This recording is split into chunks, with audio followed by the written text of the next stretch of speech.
Good morning everyone and welcome to the class. We are doing the revision of the chapter What Books and Burials Tell Us.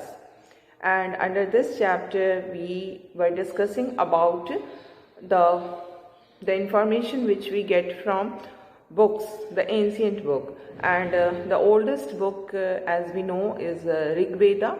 And we have discussed so many things which we came to know from the content of this book Rig Veda, how the life was during the Rig Vedic period, what people used to give importance to, like we have seen that cattle, in the previous class we have discussed about it, that the cattle were very much important for the people, and just like their sun, the importance of cattle was equal to the importance of the son in the family.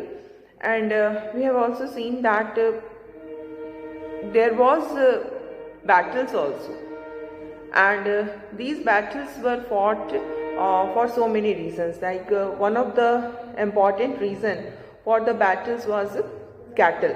In order to capture the cattle, battles were fought. Other than cattle, battles were also fought for land, for grabbing the land, for grabbing the territory. Then there was another reason, like some battles were fought for water and some were fought to capture people. People were also important in order to make them work, है ना, उनसे बहुत सारे काम करवाए जा सकते थे. तो इन सब रीजन से वॉर्स होते थे, battles होते थे. And what we find that in these battles mostly men took part, है ना. Women were not there in the war. They did not take part in the battle, है ना. And there was no such kings was also not there, like जैसे dynastic kings होते हैं उस तरह के किंग्स नहीं होते थे at that time. What was the practice that people used to meet in the assemblies, और इन असेंबलीज में वो अपने लीडर को इलेक्ट करते थे. जो नॉट इलेक्ट करना, वो चूज़ करते थे. इलेक्शन ऐसा नहीं था, बट वो अपने लीडर को चूज़ करते थे. एंड ये जो जिनको जो बहुत ब्रेव होते थे, स्किलफुल होते थे, उन्हीं को एज अ लीडर चूज़ किया जाता था बाय द पीपल, है ना. और इनकी कोई रेगुलर आर्मी नहीं होती थी. जो लोग हैं इसके अपनी टेरिटरी के, उनको ही लेकर के बैटल्स होता था जिसमें कि मैन ही पार्टिसिपेट करते थे. और जब बैटल होगा तो उसमें जो भी विनर होगा, he will definitely the winner will get wealth, है ना. वेल्थ के लिए वेल्थ किसी भी फॉर्म में हो सकता है, कैटल के फॉर्म में, लैंड के फॉर्म में, वाटर के फॉर्म में, पीपल के फॉर्म में. तो किसी भी फॉर्म में जब बैटल हो रहा था तो उससे लोगों को फ़ायदा होता था जो जीतते थे. फिर वो अपने पास सारे वेल्थ को नहीं रखते थे, जो भी वेल्थ उनको मिलती थी उसको वो आपस में डिस्ट्रीब्यूट करते थे. और बहुत सारे जो performance of sacrifice was also there, है ना. ऑफरिंग्स किए जाते थे, जैसे घी का, ग्रेन का, एंड एनिमल्स तक की ऑफरिंग की जानी उस समय स्टार्ट हो गई थी. ये सब चीज़ें हमने पढ़ा था कि इन इस बारे में from where we know all these things. we know all these things from the Rigveda से, है ना. जो ऋग्वेदा बुक है उससे ही हमें इन सब बारे में पता चलता है. And we have also started our discussion, like there are various words to describe people, है ना. लोगों को डिस्क्राइब करने के बहुत सारे अलग अलग तरीके से, जैसे उनके वर्क के बेसिस पे डिस्क्राइब किया जाता था. जो जिस काम को करता था उस बेसिस पे उनको नाम दिया जाता था. other than this there were other bases also on which people were named, like वो जिस कम्युनिटी को बिलोंग करते थे, जिस कल्चरल प्रैक्टिस उनका जो है, जिस इस तरह से कई सारी तरीके होते थे जिससे लोगों को डिस्क्राइब किया था। इसमें हमने एक को डिस्कस किया था कि वर्क के बेसिस पे जो लोगों को डिस्क्राइब किया जाता था, उसमें दो तरह के लोगों की हमें जानकारी मिलती है ऋग्वेदा से। एक तो प्रीस्ट थे, ठीक है, प्रीस्ट कौन हुए, देवर द ब्राह्मण्स, है ना, जो तरह तरह के रिचुअल्स परफॉर्म करते थे उन्हीं को हम प्रीस्ट कहते हैं, दे आर द ब्राह्मण्स, है ना।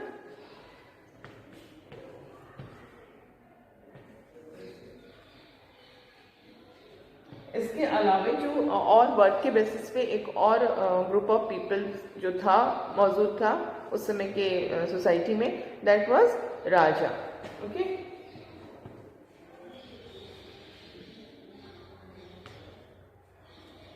ओके, अब ये जो राजा थे ये क्या करते थे, ये राजा का काम था बैटल, है ना, वो बैटल में लीड करते थे, they were the leaders of the battle.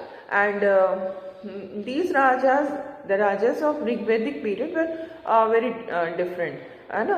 ऐसा नहीं था कि वो डायनेस्टिक रूल नहीं होता था, जैसे हमने अभी आगे जब पढ़ा था तो हमने देखा था ना कि जैसे मौर्यन डायनेस्टी हमने डिस्कस किया, गुप्ता डायनेस्टी, तो ये क्या चीज़ें हैं कि एक ही फैमिली का जो मेल मेंबर्स होते थे वही राजा बनते थे, है ना।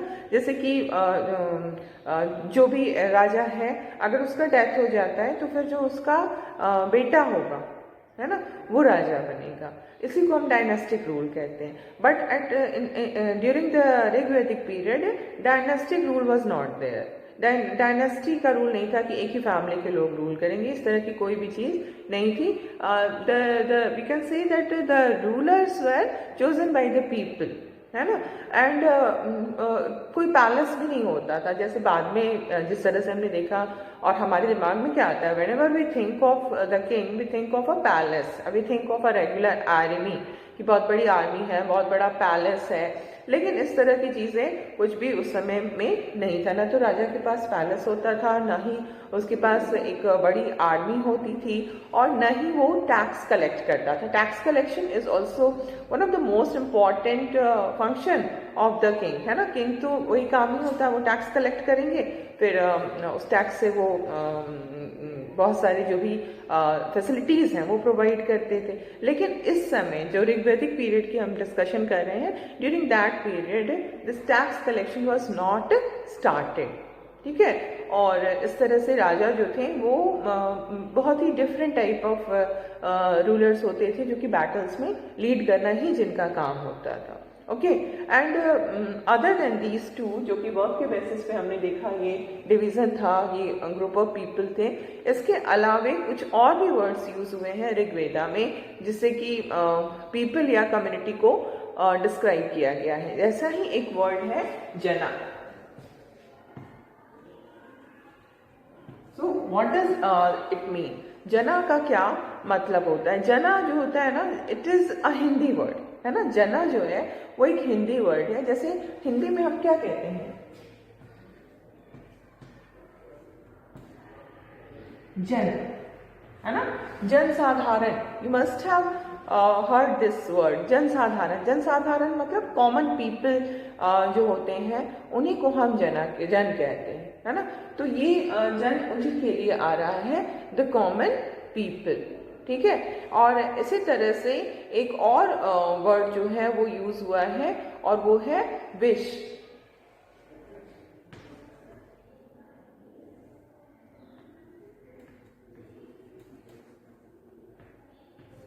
अब ये विश क्या है, विश जो है ये जो वर्ड है ये वैश्य से निकला हुआ वर्ड है, ठीक है।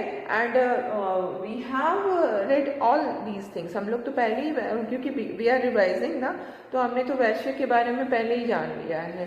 तो अभी फिर से मैं बताऊंगी, विश जो है वो किससे निकला है, वैश्य से।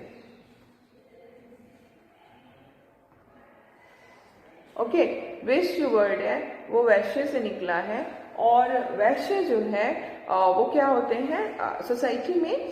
हमने देखा था ना कि हमारे सोसाइटी जो है वो वर्णा सिस्टम पे बेस्ड था, और वर्णा सिस्टम में ब्राह्मण होते हैं, क्षत्रिय होते हैं, वैश्य होते हैं और शूद्रास होते हैं, है ना। ये चार वर्ण होते हैं। तो जो ऋग्वैदिक पीरियड था ना, उसमें ऐसा जो हायरार्किकल, हम I have discussed with you ना, हायरार्किकल क्या होता है, एक सीढ़ी के जैसा स्ट्रक्चर जिसमें सबसे ऊपर ब्राह्मण थे, फिर क्षत्रिय, फिर वैश्य, फिर शूद्रास जो सबसे नीचे माने जाते थे। उनको नीचा माना जाता था और सबसे ऊपर ब्राह्मण्स होते थे। ये सारी चीजें जो स्टार्ट हुई थी ना, वो ऋग्वेद में नहीं थी। ऋग्वेद में वर्णा था, but that varna was based on the work, not on the birth. जैसे कि शुरू में क्या होता था ना कि जो जो काम करता था उसके बेसिस पे उसका वर्ण डिसाइड होता था। इट वाज नॉट कि you have taken birth in a Brahmin family and if you are not having the qualities of a Brahmin, still you will be considered as Brahmin because you have taken birth in a Brahmin family.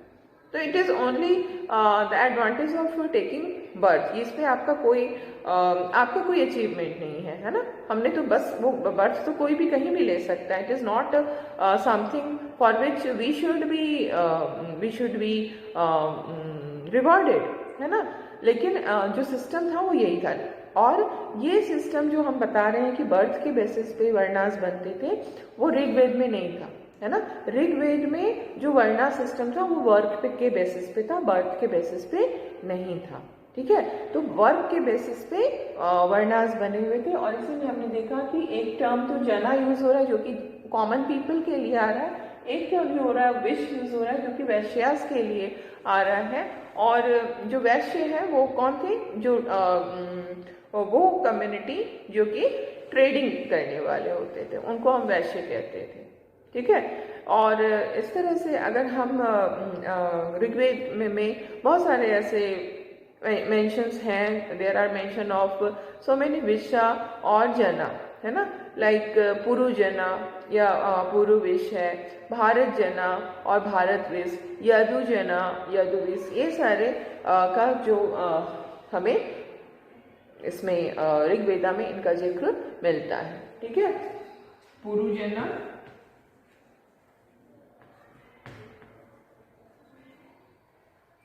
Then Bharat जना,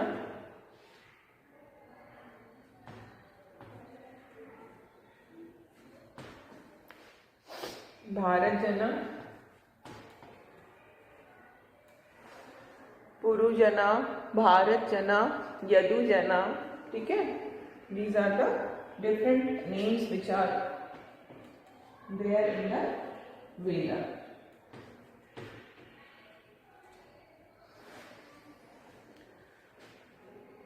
So ये सारे जो नाम हैं वो हमें मिलते हैं ऋग्वेदा में।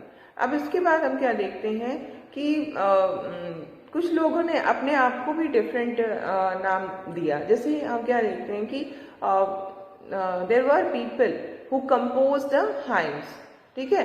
The people who composed the hymns they called themselves Arya's, ठीक है। वो अपने आप को आर्या कहते हैं कि हम कौन है, हम आर्या हैं। कौन आर्य है? जिन्होंने हाइम्स को कंपोज किया है। और उनके जो ओपोनेंट्स होते थे उनको क्या कहा जाता था? दस्यु। तो ये दो ग्रुप हमें फिर से देखने को मिलता है। प्रीस्ट एंड राजा हमने देखा, देन जना एंड विश हमने देखा। अब एक और ग्रुप है Arya and Dasyu, okay.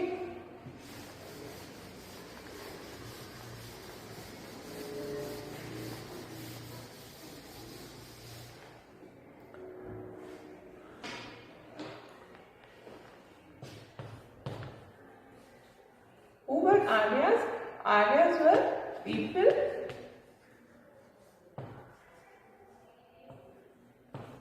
who composed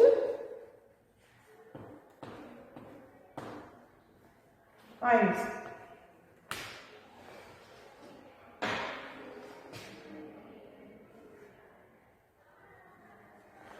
okay, Aryas में कौन हो गए? People who composed hymns. और उसके बाद दस्यु,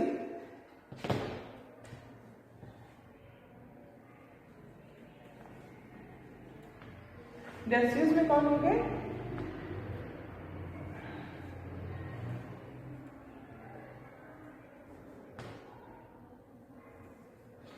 ओपोनेंट ऑफ आर्यस।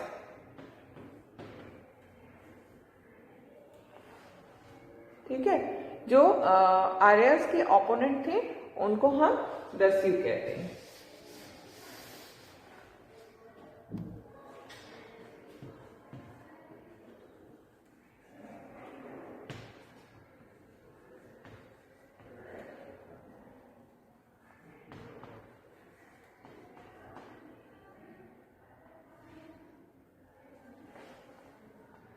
ओके, तो ये दस्युस जो थे वो उन लोगों को किसी भी तरह का सैक्रिफाइस परफॉर्म करने की इजाज़त नहीं थी। They were not allowed to perform any kind of sacrifices, and these people, these Dasyus, they used to speak different language, वो अलग लैंग्वेज बोलते थे, ठीक है। और इसी दस्यु से ही जो हम अब आगे बाद के समय में देखते हैं कि इसी दस्यु से दासा जो टर्म है ना वो इसी से निकला है। और दास क्या हुआ, जिसको हम लोग इंग्लिश में दासा कह रहे हैं, एक्चुअली दैट इज दास। और दास क्या होता है, दासास। यही दस्यु जो थे ये दास के नाम से जाने गए। दास का मतलब क्या हुआ, जो गुलाम होता है, जो स्लेव होता है, उसको हम लोग दास कहते हैं, ठीक है। तो यही दस्यु जो है ये दास कहलाने लगे। और इसी में दास कौन हुए, मेल। अगर इसका फीमेल होगा तो कौन हो जाएंगी, ये मेल हुआ, है ना। और अगर दास का फीमेल हम देखेंगे तो क्या हो जाएगा, वो दासी, दासीज, ठीक है। तो ये दास और दासी, दासास हो गए मेल, दासीज हो गई फीमेल। ओके, अब हम क्या कहते हैं कि ये जो दास और दासी जिनकी हम बात कर रहे हैं, actually they were slaves. And slaves क्या होते हैं, slaves are those people who are captured in war. जैसे बैटल्स होते थे ना, तो बैटल में क्या करते थे कि जो एक विनर होगा, एक लूजर होगा। कभी भी जब भी लड़ाई होती है तो यही होता है ना, एक विनर होता है, एक लूजर होता है। तो जहाँ पर हम देख रहे हैं कि जो विनर है वो क्या करते थे कि जिस जगह, जिस दूसरे लीडर के साथ उनकी जो लड़ाई हो रही है, वहाँ पर जो उनके जो लोग हैं, उनकी जो आर्मी तो नहीं होती थी, बट उनके जो पीपल होते थे जिन पे वो रूल करते थे, वो लड़ते थे उनकी तरफ से। तो जो जीतता था वो क्या करता था, हारे हुए लीडर के जो पीपल होते थे उनको वो कैप्चर कर लेते थे, ठीक है, उनको कैप्चर कर लेते थे। These captured people in the war were known as dasas and dasis. इन्हीं को दास और दासी कहते हैं, जिनको कि हम वॉर में कैप्चर किया जाता था, ठीक है। और जब वो वॉर में कैप्चर कर लिए गए, दास या दासी बन गए, तो फिर क्या होता था कि they were not treated as a human being. The most we can say the practice was prevalent at that time कि the people who were captured in war, they were known as slaves, or in Hindi they were known as das or dasi, and these people were not treated as a human being, है ना। They were treated as a property of the owner। जिस leader ने battle को जीता है, जिसने उनको capture किया है, वो उसके प्रॉपर्टी बन जाते थे, है ना। और because the people, the slaves are the property of the person who had won the battle, तो फिर क्या होगा कि उनकी अपनी कोई अपने हिसाब से वो अपनी लाइफ को लीड नहीं कर सकते थे। दीज स्लेव्स, है ना, slaves were not allowed to lead their life in their own way. उनको ये मजबूर होना पड़ता था कि वॉट एवर काम उनको जो रूलर उनका दे रहा है उसके अकॉर्डिंगली उनको काम करना पड़ता था। जो भी मतलब उनकी अपनी कोई भी एग्जिस्टेंस नहीं होती थी। They were treated like an object only. वो सिर्फ एक ऑब्जेक्ट बनकर रह जाते थे। ऑब्जेक्ट के अलावे उनकी और कोई भी जिसको हम कहें कि इम्पोर्टेंस नहीं हुआ करती थी, ठीक है। तो ये चीज़ें जो थी वो उस समय की सोसाइटी में प्रिवेल कर रही थी। जैसे हम देख चुके हैं कि ये किस तरह से जो दास एंड दासीज हैं और वो उनको उनकी जो कंडीशन थी वो हमने अभी देख लिया, ठीक है। और इसमें हम देखते हैं कि जो भी हमें जानकारी अभी तक हमने whatever we have discussed, all the discussion, all the source of information is Rigveda, है ना। हमें जो भी हमने जिन बातों को डिस्कस किया उन सब का सोर्स जो है वो ऋग्वेदा ही है, कि किस तरह से बैटल्स फॉट होते थे, किन किन कारणों से बैटल होते थे, किस तरीके से बैटल होता था, कौन लीड करता था बैटल को, राजा का क्या, राजा जिसको हम लीडर भी कह सकते हैं, उसकी क्या कंडीशन थी। देन हमने ये भी डिस्कस किया कि जो वेल्थ मिलता था उसको कैसे डिस्ट्रीब्यूट किया जाता था बैटल में। और फिर हमने ये भी देखा कि जो डिफरेंट टाइप ऑफ पीपल थे उस समय की सोसाइटी में, डिफरेंट ग्रुप्स ऑफ पीपल, उसके बारे में हमने देखा।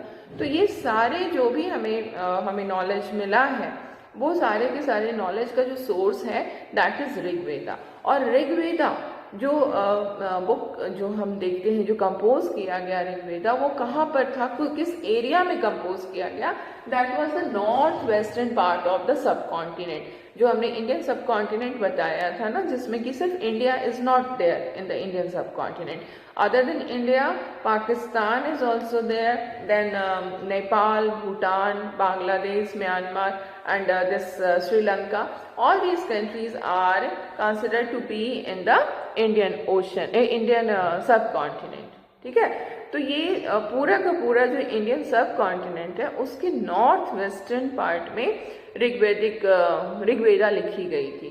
तो ऋग्वेदा में जो भी इंफॉर्मेशन हमें मिलती है that is about the north western part of the Indian सब कॉन्टिनेंट, ठीक है। इंडियन सब कॉन्टिनेंट के नॉर्थ वेस्टर्न पार्ट में क्या हो रहा था ये हमें पता चलता है, ठीक है। अब ऐसी तो बात नहीं है कि things were happening only in the north western part of the subcontinent, there were other parts also and so many things was happening in other parts as well, है ना। तो हमें जानकारी ऋग्वेदा से जो मिलती है that is only about the north western part of the country, north western part of the सब continent, but it's not that nothing else was happening in other parts of the continent, सब continent. So many things were happening in the other parts of the subcontinent and we need to know about all these things, है ना. कहाँ पर क्या हो रहा था ये सब चीज़ें हमें जाननी है. हम सिर्फ नॉर्थ वेस्ट के बारे में जान करके हमारा जो नॉलेज होगा दैट विल बी इनकम्प्लीट.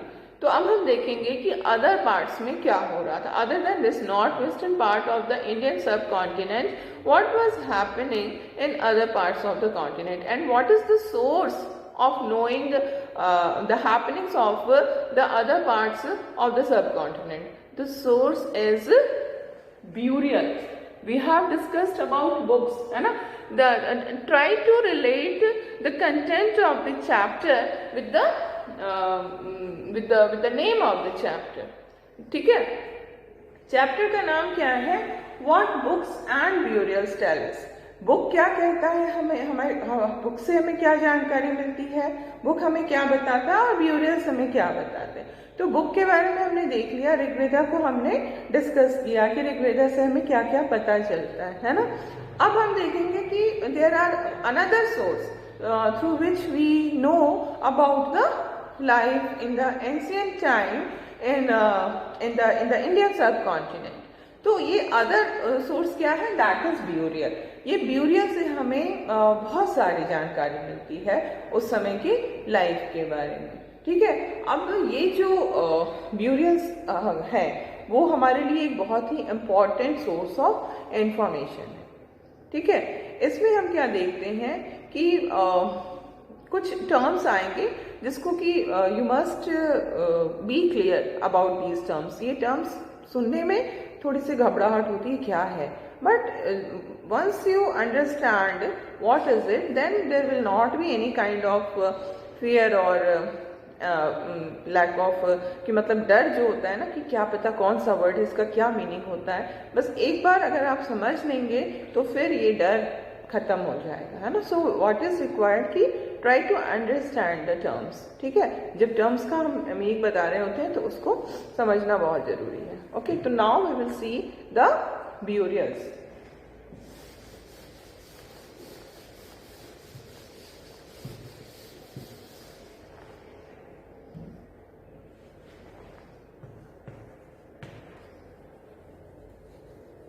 अब ये ब्यूरियल्स जो है वो क्या है? ब्यूरियल क्या हुआ? जब लोगों का एंशिएंट टाइम में व्हेन पीपल डाइड, तो क्या करते थे कि after the death of the people they were buried under the soil, है ना, जमीन के अंदर उनको बरी कर दिया जाता था। इसी बरी करने का जो प्रोसेस है that is known as burial. Burial जो है उसी बरी करने के काम को हम ब्यूरियल कहते हैं, ठीक है। And it's a noun. बरी क्या हो गया? बरी वर्ब हो गया, है ना, बरी करना, जमीन में डाल देना डिग करके, है ना। तो इसको ये बरी जो है ये वर्ब है और ब्यूरियल जो है ये नाउन है। अगर हम साथ साथ में सब चीज़ों को समझेंगे तो कोई उससे हमारा लॉस नहीं होगा। It's a part of English, है ना। बरी को वर्ब कहना, ब्यूरियल को नाउन है। बट अगर ये आपका डोंट कंसिडर दैट कि सोशल साइंस में इंग्लिश क्यों आ रहा है। अब just try to gain whatever you can gain, है ना। जहाँ से जो भी मिलता है उसको आपको लेना है, और जहाँ जो कॉन्टेक्स्ट होता है अगर उसमें हम ये चीज़ें समझा देंगे तो आपकी चीज़ें आपकी समझ में ज़्यादा बेटर वे में आएगी, है ना। तो इन चीज़ों को हर समय अपने दिमाग में रखना है, तभी आपका जो कमांड होगा ना हर चीज़ पे अच्छा कमांड होगा, है ना। तो ब्यूरियल जो है इसके लिए एक टर्म यूज़ किया गया है आपकी बुक में, that is silent sentinels. Burials are called silent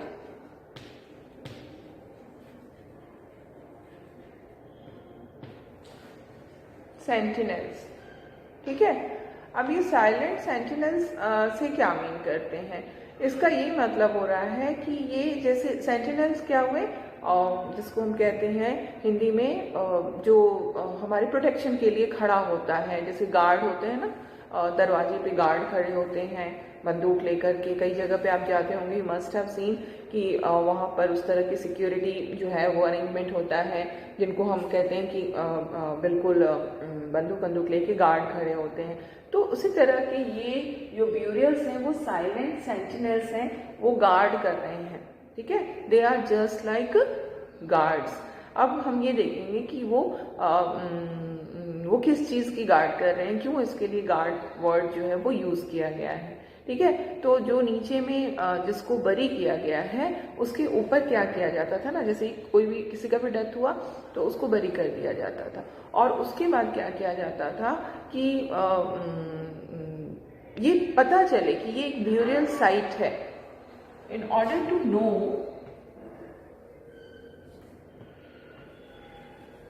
that it is a burial site. Burial site मतलब यहाँ पर किसी को बरी किया गया है, यहाँ पर किसी को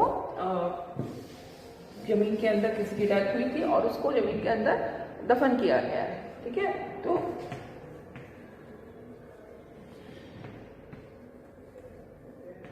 ये पता चल सके कि ये एक ब्यूरियल साइट है। क्या किया जाता था कि बरी करने के बाद वहाँ पर बड़े बड़े जो बोल्डर्स होते थे, बोल्डर्स क्या होता है, बहुत बड़े जो पत्थर होते हैं ना उनको हम बोल्डर कहते हैं। तो बड़े बड़े जो स्टोन बोल्डर्स होते थे उनको वहाँ पर अरेंज कर दिया जाता था। कहाँ पे? ब्यूरियल साइट के ऊपर, जहाँ पे बरी किया गया।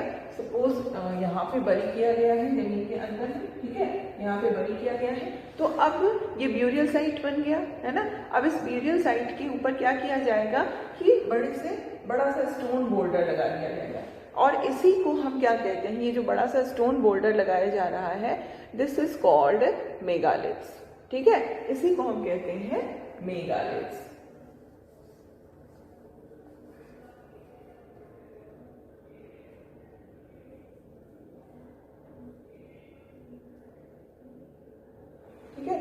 ये मेगालिथ्स कहलाते हैं क्योंकि यहाँ पे ब्यूरियल साइट को बताने के लिए इसके ऊपर में बहुत बड़ा सा बोल्डर रख दिया जाता था, ठीक है। और इस तरह के जो ये कई तरह बहुत अलग अलग तरीके से इसको अरेंज किया जाता था, उसको अभी हम देखेंगे। I just tell you the meaning of megaliths कि ब्यूरियल साइट को बताने के लिए कि यहाँ पे ब्यूरियल साइट है, ब्यूरियल साइट के ऊपर बड़े से पत्थर को रख दिया जाता था। वो बहुत अलग अलग तरीके से उसको अरेंज किया जाता था, उसके कई सारे तरीके थे कि पत्थर कैसे रखा जाएगा, है ना। तो उस पत्थर को जो रखा जाता था, जो बड़े से पत्थर जो होते थे, जो रखे जाते थे ब्यूरल साइट के ऊपर, उसी को हम मेगालिथ्स कहते हैं। और ये जो प्रैक्टिस हम देखते हैं कि मेगालिथ्स को इरेक्ट करने की जो प्रैक्टिस शुरू हुई, वो कब शुरू हुई?